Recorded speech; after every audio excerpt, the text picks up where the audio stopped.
இப்போ தான் நான் கல்கி படம் பார்த்துட்டு வரேன். என்னை பொறுத்தவரையிலும் நான் அதில் வந்து ஒரு சில மணித்தொழில்கள் நிமிஷங்கள் தான் நான் இந்த படத்தில் வரேன். எனக்கு இனி வேலை தொடங்கிறது வந்து பார்ட் 2ல் தான். அதனால் நான் கிட்டத்தட்ட ரசிகர்கள் பார்க்குற மாதிரி தான் நானும் இதை பார்த்தேன், வியந்து பார்க்குறேன். உலக என்டர்டெயின்மெண்ட் அதை நோக்கி இந்திய சினிமா நகர்ந்து கொண்டிருக்கிறது என்பதற்கான பல அடையாளங்கள் சமீப காலங்களாக வந்து கொண்டிருக்கின்றன. அவற்றில் ஒன்று நாக் அஸ்வின் அவர்களின் கல்கி என்று நான் நினைக்கிறேன். ஏன்னா நம்மளுடைய ஆயுதங்கள் ரொம்ப கையால் செய்த ஆயுதங்களாக இருந்தாலும் அதோடைய வலிமை உலகம் பூரா பேசப்படும் என்பதற்கு அடையாளமாக சயின்ஸ் ஃபிக்ஷன், மித்தாலஜி எல்லாத்தையும் கலந்து எந்த அளவுக்கு அது எம்பாரஸ்மெண்ட் இல்லாமல், மத சார்பும் ரொம்ப இல்லாமல் அதை ரொம்ப கிளவராக பண்ணியிருக்காங்க. நான் வந்து மித்தாலஜி படங்களில் நடித்தது கிடையாது. நான் மனிதர்களோட வாழ்பவன். அதனால் இருந்தாலும் ஒரு சுவாரஸ்யமான கதையை இவர் சொல்லியிருக்கிறார். கதை சொல்லிகள் என்று வரும்போது இந்தியாவுடன் போட்டி போடுவதற்கு கிரேக்கம் போன்ற, சைனா போன்ற நாடுகளால் தான் இயலும். மற்ற கல்ச்சர்ஸ்க்கு அவ்வளோ கதைகள் கிடையாது. அந்த கதைகளிலிருந்து செலக்ட் பண்ணி செதுக்கி எடுத்து ஒரு ஜனரஞ்சகமான படத்தை உருவாக்கி இருக்கிறார். ரொம்ப பொறுமையுடன் அதை வந்து எல்லாரையும் பொறுமையுடன் அழைத்து வரவழைத்து அவங்கள இதில் பங்கெடுத்துக்க வச்சுருக்காங்க. அமித்ஜி எல்லாம் வந்து எந்த பட்டியலில் சேர்க்கறது, இளம் நடிகர்கள் பட்டியலையா இல்லை பழம் நடிகர்கள் பட்டியலில் சேர்க்கறதாங்கிறது குழப்பம் வர்ற அளவுக்கு அவ்வளோ பிரபாவமாக பண்ணியிருக்காரு. இதில் வரக்கூடிய இது வந்து ரெகுலர் ஒரு ஆந்திராவில் இருந்தோ அல்லது வடநாட்டில் இருந்தோ ஒரு படம் வரும்போது ஒரு டுவேட் எத்தனை இருக்குது, ஃபைட் எத்தனை இருக்குதுன்னு, இதில் டுவேட் எத்தனை இருக்குதுன்னு கேட்டால் இல்லைன்னு கூட தைரியமாக சொல்லலாம். ஆனால் ஃபைட்ஸ் எக்கச்சக்கமாக இருக்குது. இது குழந்தைகளை எண்ணி எடுக்கப்பட்ட படம் மாதிரி தான் எனக்கு தெரியுது.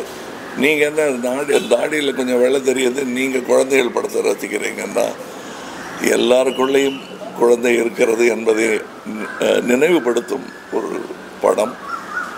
இது ரெகுலராக வர்ற பாட்டுகள் அந்த மாதிரியெல்லாம் பண்ணாமல் வித்தியாசமாக ஆனால் ஜனரஞ்சகமாக செய்திருக்கும் ஒரு முயற்சி. இந்த முயற்சியில் என்னாலும் கைகோர்க்க முடிந்தது என்பதில் மகிழ்ச்சி. இனியும் இந்த கூட்டு முயற்சி தொடரும் என்பது தான் எனக்கு மனதில் சந்தோஷமாக இருக்கிறது.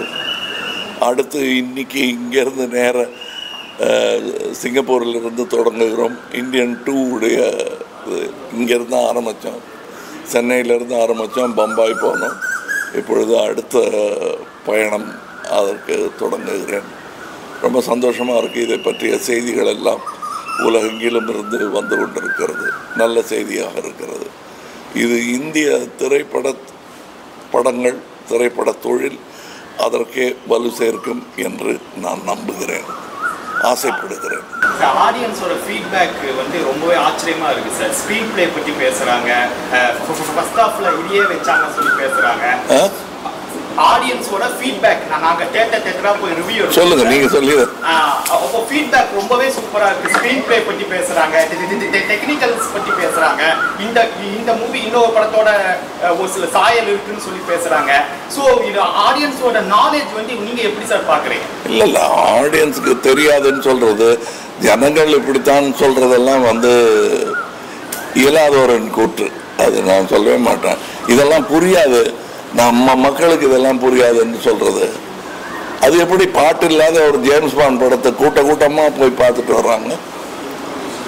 பாஷையும் புரியாமல் நல்ல டெக்னிக்கு தமிழனுக்கு புரியாதுன்னு சொல்றது வந்து ஏற்றுக்கொள்ளவே முடியாது. மொழியே இல்லைனாலும் தமிழர்கள் வந்து நல்லா இருந்து என்ன பார்ப்பாங்க.